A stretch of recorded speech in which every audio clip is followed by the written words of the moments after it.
the criminal justice system, the people, Pimps, addicts, thieves, bums, winos, girls who can't keep an address, and men who don't care. are represented by two separate yet equally important groups. A cop, a flatfoot, a bull, a dick, John Law. You're the fuzz, the heat, you're poison, you're trouble, you're bad news. These are their stories.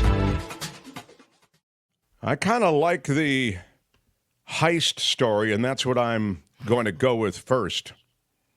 6 people finally arrested in what was a multi-million-dollar gold heist. It happened at Toronto's Pearson International Airport, and it's been a year, and they haven't been able to find anybody. But now it's different. They have arrested 6 people, as I say, and they have issued arrest warrants for 3 others. It was an inside job, you know. Yeah, I mean, come on, it had to be. It seemed like the perfect crime, the perfect caper. An air cargo container carrying more than 22 million Canadian dollars worth of gold. Also foreign currency. Gold bars is what it was. It was stolen from a secure storage facility using fake paperwork.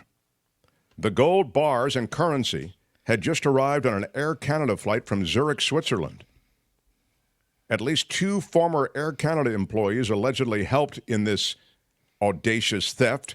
One is now in custody, and an arrest warrant has been issued for the other. Gotcha. They needed people inside Air Canada to make this happen, said the cops. It was an inside job. We have people on the inside who can make this work. And we will walk away with $22 million. Ooh, it's a wild idea, but it just might work. 2 of the individuals identified did work for Air Canada in the cargo division at the time of the incident. 1 left the company prior to the arrests. The second has been suspended. Suspended? We're out $22 million. Get in here. You're suspended for the rest of the day. I wonder how much they paid the workers to cooperate with this whole thing. Like, you know, how much to put your job at risk? The investigation was dubbed Project 24 Carat. Involved the U.S. Bureau of Alcohol, Tobacco, Firearms, and Explosives, etc. And a guy who was arrested, interestingly enough, on traffic violations in Pennsylvania was the driver of the truck that stole the cargo container. The man was in the U.S. illegally, fled on foot during this traffic stop, and then the state trooper found firearms in his rental car. A court-authorized search warrant for the vehicle led to the recovery of the firearms, and they were apparently destined to be smuggled into Canada. So there's a lot more going on here than just the heist, and this guy was apparently involved in this gun running. Did they recover any of the gold? We believe that they melted down the gold, said the cops, and the profits they got from the gold, they used to help finance the firearms. And it was a firearms operation going to Canada. Ooh, it's a wild idea, but it just might work. Funny about that. You guys didn't think that just hanging onto the gold was enough? You had to melt the gold down so that you could then buy firearms? It just seems like that there's an extra step in there. I don't know. I'm just an amateur criminal, just kind of looking from the outside in. Kim watches SVU, and between us, we try to handicap what might happen, but it seems to me like you've got an extra step in there. That's all I'm saying. People are never satisfied. They had $24 million. Yeah. Let's melt it down and make even more money. All right.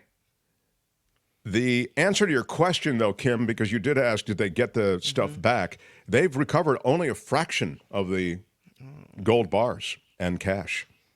So they have executed search warrants, and maybe they'll turn up more. But so far, no, it hasn't happened. In Oklahoma. Did they check all the coat pockets? Are they sure? Okay. Check Senator Menendez's house. Exactly.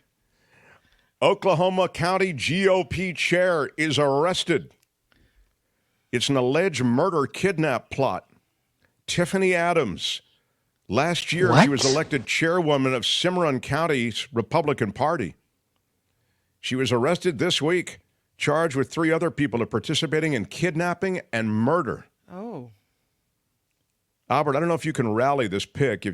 I have it in the rundown, but I think her booking photo. I will. Pretty good.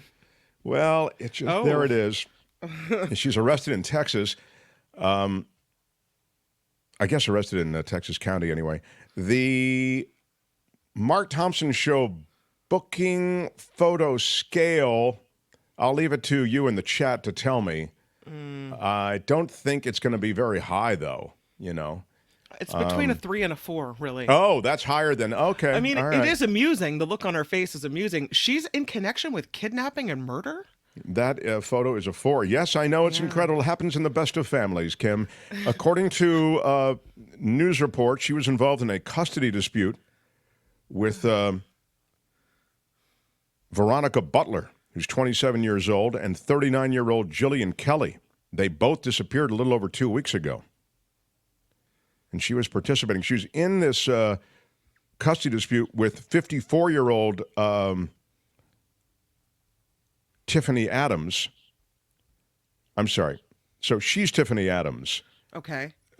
The dispute was between the 27-year-old Veronica Butler and Tiffany Adams, okay? But there is another person involved, Jillian Kelly, 39-year-old, who disappeared with the 27-year-olds. You got a 27-year-old and a 39-year-old missing. The 27-year-old is in this custody dispute with Butler. How old's Tiffany? Because she doesn't look like she's young enough to have be in a custody dispute. No, Tiffany Adams is the grandmother, and yes, that's okay. why she wanted custody. Yes, thank you for pointing that out. So she's the paternal grandmother of Butler's children, okay? So Butler and Kelly have been traveling to the house to pick up the kids for a court-ordered visitation before they mysteriously vanished, the younger women. The 2 women's bodies were discovered on April 14th, and then Adams was arrested shortly afterward, along with fellow suspects Tad Cullum, Cole Twomby, and Cora Twomby. Each of the 4 being charged with 2 counts of first-degree murder, 2 counts of kidnapping, 1 count of conspiracy to commit murder. Tragic situation. So now the kids have no one. Exactly. Exactly. And just weird that she had her act together enough to win that Oklahoma County GOP chair seat. I'm just saying. Meanwhile, closer to home, if you live in the Bay Area, one of the big stories, if you didn't live in the Bay Area, it's actually a wild story, and Kim probably knows even more about it and can fill in some details. There was an auction for these condos in San Jose. Now remember, San Jose, you get a condo, it's going to cost you a lot of money. But they turned these condos over into an auction, and people got these condos for as low as $36,000, right? Which is unheard of in Silicon Valley. It was a foreclosure auction. And so that's the problem. So the winning bid's up to $32,300. That's crazy. And so you were living in downtown San Jose in a condo for $36,000. I mean, that's what your property tax probably is, you know? It's true. It's true. So go ahead. Go ahead. What happened? You. No. Since then, there have been questions. I mean, after the celebration has ended, there is, and this is the reason it's in law and disorder, a lawsuit. Yeah. And they are suing the winning bidders in that auction. They are also suing the trustee that conducted the proceeding. And this at least puts a big question mark over whether or not people are actually going to take control of these condos. And lest you think that these are, kind of scuzzy condos in a bad area, no, they're really not. They're right across from San Pedro Square, which is this place where they've closed down the streets, and it's this hip, up and coming, lots of restaurants, lots of activity. They're each 2 bedrooms, 1,200 square foot units, again, right across from San Pedro Square, where there's foods, drink, nightlife, all kinds of things, beautiful views of San Jose and the Bay Area. And other units in this complex have sold for more than $500,000.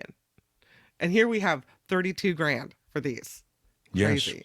And apparently they're accusing this is not what the entire suit is about, but they're accusing the buyers of having colluded in the auction so that they essentially manipulated these prices to keep them low. I don't know, but I don't think that's the last word, because it's like, so what? I mean, but this is not a done deal. No, there's now legal maneuvers going on. So 9 of the condos were sold to 5 buyers who paid between $31,000 and $32,000 per unit. There was apparently a reporter in attendance because they knew that this auction was going to happen. And the reporter says they saw the bidders striking up unofficial deals with each other to avoid bidding wars on these individual units. Yeah. So one buyer bought 3 condos, 2 other buyers each bought 2 condos, 2 other people each bought 1. And I guess it didn't go very smoothly. There were court-issued restraining orders, temporarily delaying foreclosure proceedings, all of this. So this is going to be a huge legal battle now. Well, the last thing I'll say is the reason that the condos came up and so that there was even an auction to begin with is because they were overdue, the developers were, on payments they need to make, and they have late fees and penalties for each condo, and so you have these big numbers, and essentially because of their delinquency, the condos were taken over and they were auctioned. Now the developer is trying to regain ownership. They have 90 days actually to regain ownership. They can take the condos away from those people who had it. But anyway, that's what's going on in San Jose. It was a big story at the time because, like, wow, you get these condos in San Jose for I think the average price when you average them all out, the 9 condos, was $31,900. A former HGTV star gets jail time for a Bay Area house flipping fraud. Charles Todd Hill, 58, of Los Gatos, appeared as one of the featured flippers on the show Flip It to Win It. The show's concept was that he bought dilapidated homes, fixed them up, and then, of course, sold them for a profit. I used to watch that show. No. I recognize the guy. Yeah. You won't see Todd Hill on it anymore. He is no longer flipping. He is, well, he may want to flip with information, but he's not going to be flipping to resell. But Todd apparently ran a Ponzi scheme, did a lot of lying, according to prosecutors. He took $250,000 from an investor to renovate a home. When the investor came by the house, they discovered it was a burnt-down shell with no work done on it. So what? Yeah. He also ran a Ponzi scheme on at least one person, taking their investment and using it to live lavishly. And to hide the theft, he created a false balance sheet and got loans using fraudulent information. This is all according to the DA's office. He spent big on a rented apartment in San Francisco, hotels, vacations, luxury cars. All that caught up with him, Kim. Crime doesn't pay. He was living large. Yeah. He was convicted of grand theft against 11 people. He's been sentenced to 4 years in jail and ordered to pay nearly $10 million in restitution. Good day, sir. Right. So, not a good end for the house flipper. And finally, busted in the NBA. Say it ain't so. Commish, did you see this? A gambling probe. Is it Jonte Porter? Is Commish still with us? Yeah. I'm just pulling up the article. He's been all over Twitter for bets, and a lot of people are looping him in with the Shohei Ohtani jokes on Twitter. Albert, thank you. He is with the Raptors in Toronto. He was banned for life this week. Did you know that, Commish? What? You may want to adjust your programs. A league probe found that he disclosed confidential information to sports bettors and wagered on games, even betting on the Raptors to lose. What? Yes. He is now the second person to be banned by Commissioner Adam Silver for violating league rules. The other was LA Clippers owner Donald Sterling. And And I think it's just so tempting nowadays. You see it in all other sports. I saw in the NFL there were a couple players that kind of got busted for gambling, not on football, so they didn't get kicked out entirely. But you're going to see this a lot more often, I feel like. I agree especially with the with commission. I'll sport. tell you, I think that it's a weird place that the NBA finds itself because you are carpet bombed with messaging about gambling, even within the arena where they are playing the basketball game. You can gamble in the arena. There are kiosks set up. There's any number of ways you can do it through your mobile phone. And so it's a weird spot with gambling so much now a part of sports. I mean, it just kind of the genie out of the bottle on this will definitely engulf players. And in this case, they have Porter, who, as I say, bet against his own team, placed an $80,000 bet that Porter would not hit the numbers set for him in parlays. This bet made through an online sports book. That bet would have won $1.1 million. Porter took himself out of that game after less than 3 minutes, claiming illness.